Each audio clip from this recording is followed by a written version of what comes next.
श्रीकृष्ण म्हणतात, लोक वाईट वागत असतील तर नक्की ऐका हा व्हिडिओ. हे जग तुमचे त्रास वाटून घेण्यासाठी कधीही येणार नाही. सुखाचे ढग दिसले की छत्री घेऊन येतील.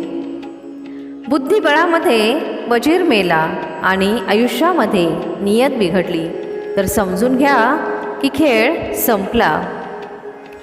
जी व्यक्ती आपले मित्र नातेवाईकांना सोडून परक्या लोकांना जास्त महत्त्व देते तो स्वतः एक दिवस नष्ट होतो.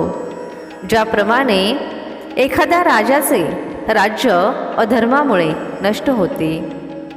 नदीकिनारी असलेले झाड, परक्या घरांमध्ये राहणारे लोक, मंत्र्याशिवाय राजा हे सगळे खूप लवकर नष्ट होतात. चाकू, खंजीर, बाण, तलवार भांडत होते की कोण जास्त खोल जखम देतं आणि शब्द मागे बसून हसत होते. कोणीतरी खूप छान म्हटलं आहे, घमेंड तर सगळ्यांमध्ये असते, पण नाती जपतो तोच ज्याला नात्यांची कदर असते. कर्म करताना नेहमी खूप विचार करा, कारण कोणाची प्रार्थना वाया जात नाही आणि कोणाची हायसुद्धा वाया जात नाही. हक्क असणारे बदलले जातात, व्यक्तिमत्व बदलले जाते. इथे कोणाची इच्छा पूर्ण झाली नाही तर नातेच काय, देवसुद्धा बदलले जातात. जखमी तर इथे प्रत्येक पक्षी आहे, पण जो परत उडायला लागतो आजच्या जमान्यामध्ये तोच जिवंत आहे. वयाला हरवायचं असेल तर तुमच्यातील कौशल्य नेहमी जिवंत ठेवा. काय चालू किंवा न चालू, मनाला उडता पक्षी ठेवा. असमंजस लोकच आयुष्याचा आनंद घेतात. जास्त हुशार लोक तर नेहमीच विचारांमध्ये अडकलेले असतात. प्रत्येक प्रकारच्या मिठाईचा आनंद घेतला आहे, पण आनंदाच्या अश्रूंपेक्षा गोड काहीही नाही. पुस्तक स्वतः तर गप्प असतात, पण ज्याने पुस्तकं वाचली त्याला बोलायला शिकवतात. कधी वेळ काढून आपल्यामध्ये काय कमी आहे त्याच्यावर नक्की लक्ष द्या. दुसऱ्यांचा आरसा बनण्याची इच्छा संपून जाईल. वेळ खूप धारदार असते. वेळ बदलते नक्की, पण खूप काही गमावल्यानंतर. ज्यांचे प्रेम असते त्यांना कधीही समोरच्या व्यक्तीचे कटकारस्थान समजत नाही आणि जे कटकारस्थान करतात त्यांना कधीही प्रेम समजत नाही. देवाचे दर्शन आणि मित्राचे मार्गदर्शन दोन्हीही आयुष्याला प्रकाशित करतात. घाबरल्याने कोणत्याही गोष्टीचे उत्तर मिळत नाही. थोडा वेळ जाऊ द्या, रस्ता आपोआप सापडेल. स्वार्थाला इतकीही सूट देऊ नका की तो विवेक संपवून टाकेल. थोडा उशिरा का होईना, पण एक चांगला धडा मिळाला आहे की आपल्या स्वतःशिवाय आपल्या भावना कोणीही समजून घेऊ शकत नाही.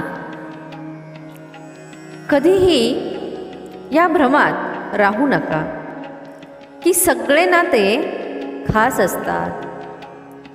सुखसुद्धा खूप आहे, अडचणीसुद्धा खूप आहे. आयुष्यात लाभसुद्धा खूप आहे आणि नुकसानसुद्धा खूप आहे. काय झालं, देवाने थोड्या अडचणी दिल्या, त्याचे आपल्यावर आशीर्वादसुद्धा खूप आहेत. प्रत्येक माणसाने प्रत्येक माणसाकडून शिका, कारण प्रत्येक माणसाला सगळं माहीत नसतं, पण प्रत्येकाजवळ काही ना काही कौशल्य असतं. जमीन आणि भाग्य यांचा एकच स्वभाव आहे, जे तुम्ही पेरताल तेच उगवेल हे नक्की. चांगलं होईल ना वाईट होईल तेच जशी तुमची नजर असेल. सगळ्यात मोठे न्यायालय आपले मन असते. काय चुकीचं आहे आणि काय बरोबर आहे हे सगळं त्याला माहीत असतं. माणूस नेहमी अडचणींच्या काळातच शिकतो.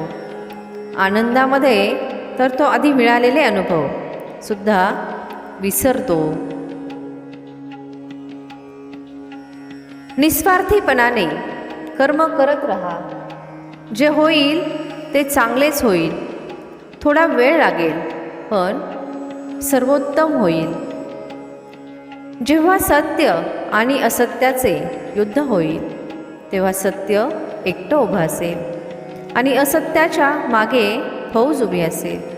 कारण असत्याच्या मागे मूर्खांची गर्दी असते. कोणीही तुमच्या हातातून हिसकावून घेऊ शकते, तुमच्या भाग्यातून नाही. आयुष्यामध्ये पुढं जायचं असेल तर आधारावर नाही तर स्वतःवर विश्वास ठेवा. घराबाहेर जाताना फक्त डोकं बरोबर घेऊन जा. कारण जग हे बाजार आहे. आणि घरामध्ये फक्त मन घेऊन जा. कारण तिथे एक कुटुंब असते. तुमचा चांगुलपणा कधीही सिद्ध करायला जाऊ नका. तुमच्यामध्ये हिंमत असेल तर वेळ स्वतः तुमची किंमत लोकांना सांगेल. हृदय म्हणते तुम्ही माझ्यासाठी रोज फक्त 1 तास चाला. मी विना व्यत्यय तुमच्यासाठी 24 तास चालत राहील. घमेंड माणसाच्या मनामध्ये खोलवर रुतलेली आहे आणि पहिला आजार अहंकार आहे. जिथे अहंकार आहे तिथे दया खोटी आहे. जिथे अहंकार आहे तिथे अहिंसा खोटी आहे. जिथे अहंकार आहे तिथे शांतता खोटी आहे. तिथे कल्याण लोकहिताच्या गोष्टी खोट्या आहेत. एका भक्ताने गुरुजींना विचारले, हात वर करून देवाचे नाव घेतले जाते. गुरुजींनी खूप सुंदर उत्तर दिले. माणूस जेव्हा नदीमध्ये बुडत असतो त्यावेळी तो हात वर करून मदत मागत असतो. त्याप्रमाणेच आम्हीसुद्धा हात वर करून देवाची मदत मागत असतो. हे प्रभू या भवसागरातून आम्हाला तारून नेतात. दिवसातून 1 वेळ अशा माणसाबरोबर नक्की बोला ज्याच्याबरोबर बोलल्याने तुम्हाला आनंद मिळेल. त्याचबरोबर दिवसातून 1 वेळ अशा माणसाबरोबर नक्की बोला ज्याला तुमच्याबरोबर बोलल्यामुळे आनंद मिळत असेल.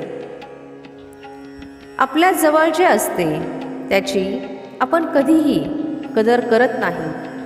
पण त्या गोष्टी आपल्यापासून लांब गेल्यानंतर आपल्याला त्यांचं दुःख होतं.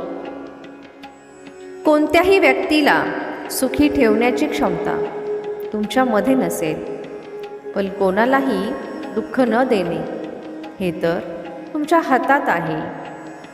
कधीकधी प्रश्न पडतो की पोपट मिरची खाऊनसुद्धा गोड बोलतो पण माणूस महागाची साखर खाऊनसुद्धा कडूच बोलतो. तुमची नियत कितीही चांगली असली तरी लोक फक्त देखाव्यावरून तुमची पारख करतात आणि तुमचा दिखावा कितीही चांगला असला तरी देव तुम्हाला तुमची नियत कशी आहे यावरून पारखतो. गरजेचे नाही की एखादी व्यक्ती खूप सुंदर असेल. चांगला तर असा माणूस असतो जो गरजेला तुमच्या उपयोगी पडेल. हा व्हिडिओ पाहून तुमच्या मनामध्ये आणि आयुष्यामध्ये 1% जरी बदल झाला असेल तर व्हिडिओला एक लाईक नक्की करा आणि कमेंटमध्ये जय श्रीकृष्ण नक्की लिहा.